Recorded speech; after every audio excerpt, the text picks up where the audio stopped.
सभी को जय यीशु की। आज संपूर्ण माता कलीसिया मुक्तिदाता प्रभु यीशु की मां मरियम के लिए ईश्वर की स्तुति एवं धन्यवाद करते हैं, क्योंकि ईश्वर ने मरियम को मूल पाप से बचाकर एक विशेष एवं अद्वितीय कृपा प्रदान की। उनके निष्कलंक गर्भागमन सचमुच ईश्वर की कृपा से ही है। उनके समर्पण ही उन्हें मानवों में महान बनाती है। हम सबका जन्म मूल पाप के ढाल के साथ ही हुआ है, लेकिन बपतिस्मा संस्कार के जरिए हमारे उन पाप धुल जाते हैं और हम ईश्वर के पुत्र पुत्रियां बनने योग्य बन जाते हैं। प्रभु यीशु में नई सृष्टि बन जाते हैं। हम सबको मरियम की भांति ईश्वर की इच्छा के अनुसार जीवन बिताने की कृपा प्राप्त हुई है।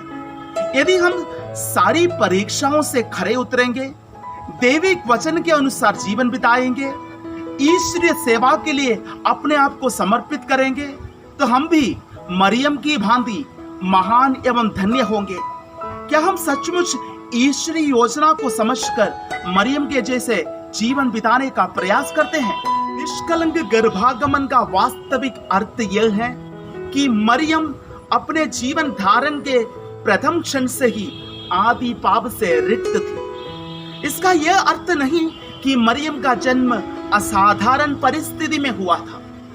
परंपरा के अनुसार जोवाकिम और अन्ना मरियम के माँ बाप थे। साधारण माँ बाप के जैसे जोवाकिम और अन्ना के वैवाहिक जीवन के सहवास से ही मरियम का जन्म हुआ। ईश्वर पुत्र की माँ बनने के लिए वो चुनी गई थी। इसलिए मरियम अपनी माँ के गर्भधारण के समय से ही आदि पाप से रहित रही। उनका जन्म दोनों विधानों के बीच में हुआ था। उनका जन्म प्रतिज्ञा और प्रतीक्षा की पुरानी स्थिति का अंत और मुक्ति तथा कृपा के नए समय का उद्घाटन करता है। नए विधान की शुरुआत मरियम के जन्म से आरंभ होती है। उन्होंने पृथ्वी के मुक्तिदाता यीशु को पृथ्वी पर लाया। अतएव उनका जन्म मानव जाति की मुक्ति की घोषणा करता है। मरियम का जन्म मुक्तिदाता की मां बनने के लिए ही हुआ। उनका अस्तित्व यीशु क्रिस्त के साथ चिरस्थायी रूप से जुड़ा है। अतएव मरियम के जन्म की महानता की प्रशंसा करना उनके पुत्र और हमारे मुक्तिदाता यीशु की प्रशंसा करने के समान है। मरियम का मूल पाप रहित जन्म लेने का अर्थ यह है ईश्वर की आज्ञा का उल्लंघन करने की मानव प्रवृत्ति से वह जीवन धारण करने के पहले क्षण से ही दूर रखी गई थी। ईश्वर ने उनके स्वगुणों के कारण नहीं, बल्कि पावन यीशु की मां बनने योग्य होने के लिए ही दी।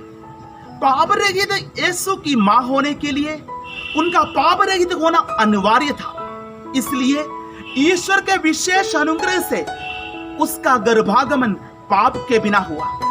मरियम जब अन्ना के कोख में जन्म लिया, तब से वह ईश्वर की प्यारी थी। वह कृपा से परिपूर्ण थी। इसी कारण मूल पाप का धाग आदम से लेकर आज तक चलते आ रहा है। उन पापों का धाग मरियम में नहीं है। ईश्वर ने मरियम के द्वारा अपने इकलौते पुत्र को इस दुनिया में भेजा। इस दुनिया में मरियम के जैसे प्रभु यीशु का जानने वाला कोई नहीं है। प्रभु यीशु को पहचानने का सबसे उत्तम मार्ग है मरियम। हमारी कलीसिया में माता मरियम के संबंध में कई धर्म सिद्धांत हैं।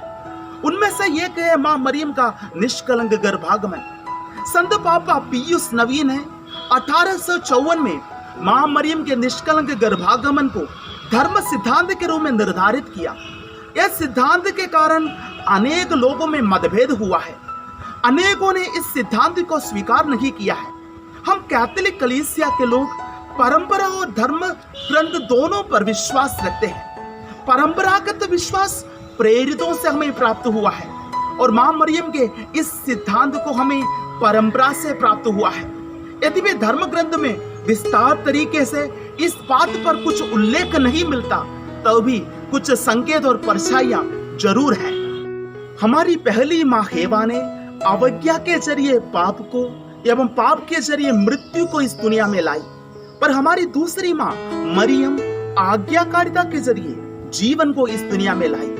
मां मरियम प्रभु की कृपा से एवं अपने सहयोग से पाप से दूर रही।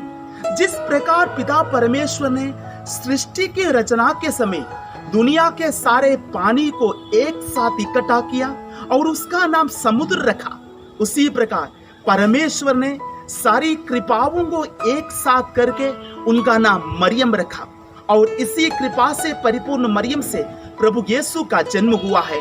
आमीन।